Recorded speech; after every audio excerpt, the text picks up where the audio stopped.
it's not about the substance. It's about the way it's used. I've always said, there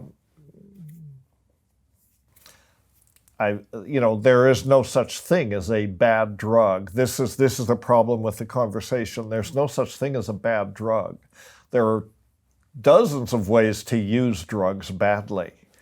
It's a behavioral thing. It comes from the human heart. That's where the moral dimension is. Drugs are simply compounds that have certain effects. And a drug that you might think of as, a drug of abuse, let's take heroin, for example. Terrible drug, but in a hospital for cancer patients, it can be very beneficial. So the good and the bad of using drugs or not using them comes from our behavior, as indeed the moral quality of anything we do comes from our behavior. That's where we need to find our moral and spiritual framework is within, essentially. Drugs are just a kind of technology, and there are many other technologies that are two-edged swords in a way. They can be used beneficially, they can be used very destructively. And one of the problems we as a species face is that we now control, or think we control, technologies that are so powerful that potentially they're threatening the existence of life on Earth. So we have to get wise about this. One of my things I always say is our cleverness has outstripped our wisdom.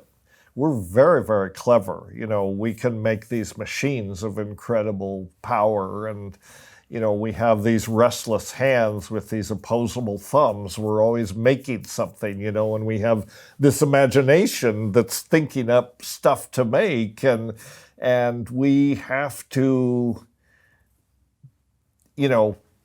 we have to get a grip on that. We have to associate wisdom with what we do with this technology. That's what we're lacking. That's the big equation in the wake-up call. Wake up, monkeys, and thinking about how you're impacting the world and how we can change it. Because obviously the way we're doing it now is not working, and we're threatening everything. Not only our existence, but the existence of life.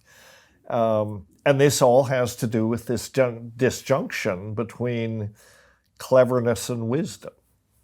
And the psychedelics can allow us to connect back to the environment, our surroundings. Yeah, the psychedelics can allow us to connect to that. And again, back to the issue of drugs, there's no inherent moral superiority or inferiority in the substances. And that was the mistake, I think, that was made in the 60s. It was all about the projection was onto the drugs, as though this big category, they were either pathogens or demons. They are neither.